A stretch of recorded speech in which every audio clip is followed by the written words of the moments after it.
everybody. A subscriber to this channel asked me, is it possible to do something like this that we see here in Photoshop? And if we can, how would I approach doing it? And I love challenges like this, so let's dive into this one.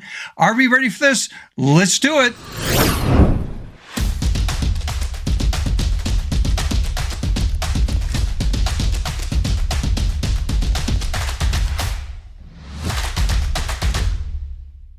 Hey everybody, welcome back to the channel. If you're new to the channel, this is dedicated to photography and as a photo artist, thinking creatively out of the box. All right, one of my subscribers who did not give me permission to use his full name, so I'm just going to use the first name, and that is Lawrence. Lawrence actually watched a video by Martin Osner. Now, I mentioned Martin in the past. I've created links, but he saw one of his latest videos. It's a two-part series. In the first part, he was interviewing one of his students who's becoming really big in the world of art and photography as a photo artist, but thinking creatively, and his work is incredible. Anyhow, Lawrence saw an image that looked like this right here, and the way this was put together, and I'll talk about this in a few minutes, but it's a really cool sort of panoramic type look creation there, and wants to know, how could we approach in doing something like that in Photoshop? So I'm going to show you how to do it if you're going to do one or two images, but if you're going to do a lot, if you stick around toward the end, I'll knock out a couple other ones really fast for you because I actually created a template concept to do it quicker and easier. But we don't want to, if you're doing quite a few of these, we don't want to manually build it. So let's get into taking a look at how to create a panoramic style look that we saw from his student, and that is Sandy McLee. Are we ready? Let's jump into Photoshop. All right, as a quick reminder, I will put a link to the video that we were talking about, and that way you could watch that to get more information. So let's dive right here into Photoshop and get started. So in the open dialog box, I'm going to open up the reference image that he was talking about. This is a screen capture from the video, by the way. And I'm going to work on this image right here of the lighthouse. So we'll select open. And let me pull back on this for a moment. And let's take a look at the reference image. And this is from Martin Osner's student, and that is Sandy McLee. I think I pronounced that correctly. And I'm not going to do one this wide. I'll show you the building blocks of creating this. So the first thing I want to do is, if we take a look at this really close, he's overlapping. And from what I understand, the way he did this was he actually printed this out, cut up to pieces, laid them on top of each other, glued them down, and that was the original piece of artwork. And some of these are, crooked; they're not, straight up and down. But something we could do in Photoshop. But then I guess you could do extra prints by taking a photo of the finished project, and then have duplicates out there. So anyhow, I'm using this as a reference as to how to build this, and I think I got an idea on how I'm going to do it, and then I'll share with you the technique I figured out. But then later, I actually went further and created a template. So I'll show you at the end how I can knock this out like in a minute or less. But let's build this from scratch. So what I'm going to do here is go to the File drop-down menu and choose New. And then I'm just going to do this size. You can create your own size, but I did this before. So the width is 18 inches. The height is 8 inches. And the resolution, I like having high resolution, 300, just in case I'm going to print this. If you're only going to use it for social media, you can make it 100 resolution, whatever. But I'm just on that safety zone where, hey, I don't want to upscale. I want to start big and go down if I'm going to go to social media. Okay, so this is the size. It's still going to be a panoramic type style. It's just not going to be as wide as the original source one that we see right there. Okay, so with that selected, the image I'm going to work with is this. So I'm just going to click and drag and position that into the project. And Control-T, Command-T on a Mac to hit the free transform tool. And what I'm going to do is resize this to be a little bit smaller. And let's position it about right there. I got the guides on so you can see that I hit that center spot right there. And then now I'm just going to hit Enter on the keyboard.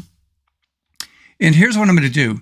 Now I'm going to grab and just, take your time on this upper left-hand corner, the rectangle marquee tool.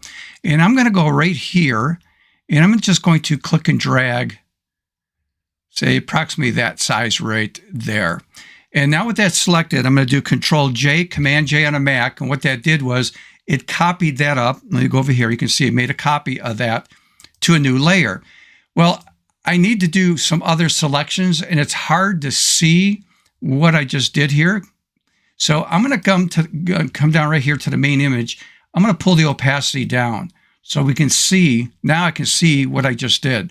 So now with that same rectangle tool, I can go over here and go just above a little bit, click and drag, and do something like this. And then I'll do Control J, Command J on a Mac to copy that up. And see, I can see that. If I'm at 100%, I'm not going to be able to see things when I'm going to come back here again. And I'm going to do this again. So I'm just going to click there, drag down, maybe come across there. And I'm going to do something different on this one. I'll make this crooked by making my selection, going to the Select drop-down menu, and come down to Transform Selection.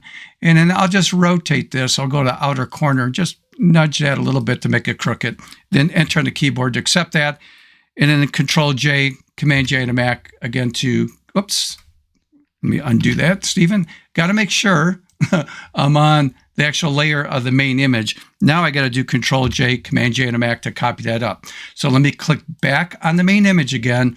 And let me just do two more really quick. Again, the rectangle tool is selected. So I'll just go over here and click and drag this area. We'll do that right there.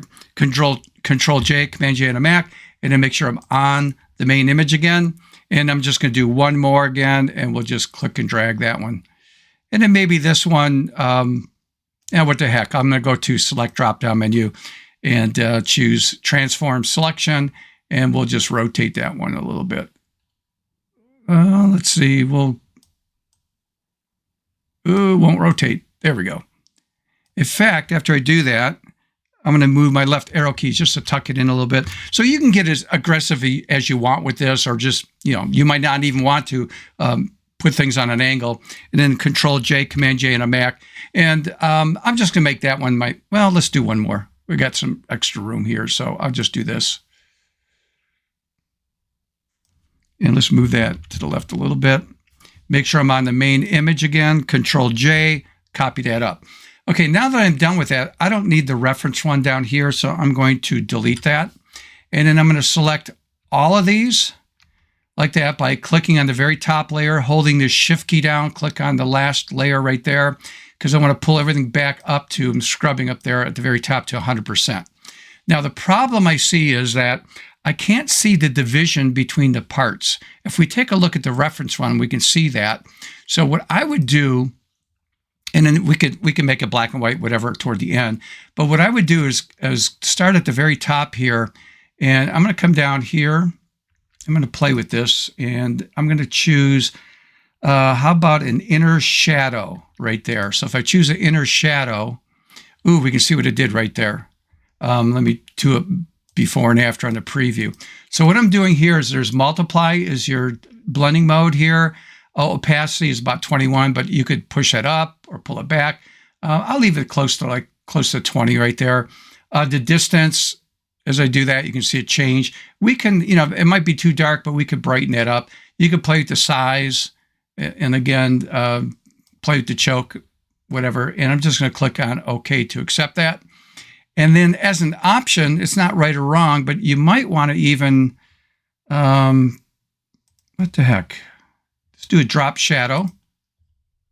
So I think I did that before. And then you could play the drop shadow, put it on an angle, whatever you want to do. But you can see that if I turn this on and off, we have a little drop shadow there. You might want that, you might not. It's just an option. The big thing is I want to see some kind of separation between each part. Now what I want to do is take what I did there, and if I like that, I'm just going to hold the Alt key down and never let go till I'm done. That would be Option on a Mac, and with my mouse, I'm clicking down with my index finger, move it to the next layer, let go of the mouse, but I still have the Alt key down. Again, Option on a Mac, click and drag down, let go, click and drag down, let go, and I'm just copying that effect to the different layers right there. So now we can see that now at least I got that separation. And now it's up to you to, maybe I'll choose the very top one there. Let's scroll down to the very bottom one here. Oops, I should have done this. Sorry about that. select the top, hold the Shift key down, and let's select the very last layer right there. So they're all selected. Control G or Command G on a Mac, it will group it. You could double click there to rename it. I'll just call it images. And now what I could do is maybe get creative and say, hey, let's add brightness and contrast. So these are all non-destructive editing. So if I want to brighten this up or pull it down or pull the contrast up, play with that. Maybe let's go back here to the Oreo cookie dipped in milk again, and let's go with black and white. And then you could play with the settings and properties over here on the far right to get the look that you want. Okay, and if I go back here to the brightness, maybe let's brighten that up a little bit. I mean, like all this is, your interpretation of how you want that to look. But I think that's probably one of the easiest ways of getting inspired. Remember, inspiration, we've talked about this in the past. Inspiration is not inspiration unless you take action on it. If you don't take action on the inspiration, it's nothing more than you have just been entertained. So, Lawrence, thanks. You pushed me to do something here. So I like that. And so this is the way I would approach this. And you can make this, a bigger panoramic if you want. It's all up to you. I just wanted to limit the amount of, little slices I just did there. Now, with that done, I'm not going to save that. So I'm going to close out of that. And what I did, let me close out of everything here. I'm going to do two of them really, really quick. I created a template. So I'm going to open it up. So I'm not going to show you how I created it. I'll dissect it for you, but it'll take too long to build that in front of you. And again, this could be much wider, whatever, but this is the size because I think most people are not going to go that wide as a panoramic. This is sort of like the average size right there. And it's all I have to do is double click to open up the Smart Object layer.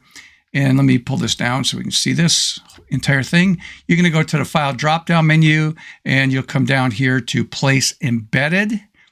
Go find the image you want to work with. So I'm going to choose a different image like that. Click on that place, and then make sure it fits. So I might have to make this a little bit bigger, which is fine. Cut that off. Enter on the keyboard to accept that. And you can move it left or right or whatever. Just make sure you're filling in that area. Close it out. Save it, yes, and let it update, and there you go.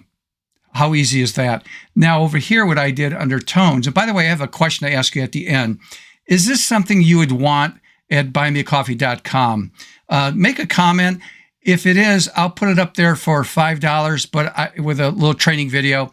I can't do it right away till June because as you're watching this video, I'm traveling right now, and I won't be back till the second week of June. But what I did here was I added a brightness adjustment layer here. So if you want to make any kind of adjustments, you could do that. Notice that there's arrows pointing down. Those are clipped to the images. And the reason I did that, I didn't want to affect the background. So in case you want to change the color of the background won't be affected, only the images. So I'm going to cancel out of that. So if I take a look at this, there's a color balance that you could play with. There's a photo filter. So if I select this, I can push up the photo filter. You can change in the drop-down menu to different, let's go with cyan or something and push up the intensity or pull it down. I'm going to turn it off. You want to make it black and white. There's the black and white filter right there. Maybe you want to do a combo of the brightness and contrast with that. The point is, this is all pre-built. You could add more in there if you want, but how easy and fast was that? So now what I'm going to do is, let me close out of this. I'm not going to save it. And let me show you one other thing that you should be aware of, because a lot of people don't do stitching as a panoramic, let's say. So let's say that I'm going to open up the template again. But let's say I didn't do a panoramic shot. And again, I'm going to open up the Smart Object layer. And then I'm going to just pull this back a little bit so we can see the whole thing. File drop-down menu, Place Embedded. And what if I took a normal image like that for my landscape? Now, this is a stock image. I've used this many times. Well, I want to make this fit, but I want that panoramic look, so I'm going to have to do something like that and then make my adjustment. If I want it bigger, I can still get a cool look with this and say, let's say I want that right there. Okay, enter on the keyboard. So I'm using, again, that canvas size as my cropping to give it sort of that fake panoramic look. Close out of it. Update that, yes. And how easy and fast was that, right? And then I'm not going to go to the tone areas, but I can just go in there and make my adjustments. So I made the template. So if you're doing a series of images like this, you want to knock it out really fast. There you go. And by the way, if I open up images just to show you, I actually added the drop shadow if you want to add those. I just had them turned off, but they're also available to you. So again, hopefully you're learning something. Lawrence, thanks for the challenge. I really like stuff like this where I'm challenged, and sometimes I'll be able to do something, and maybe sometimes I'm not going to be able to do it. And I'll let you know if I can't figure it out. I'll do my best at this, though.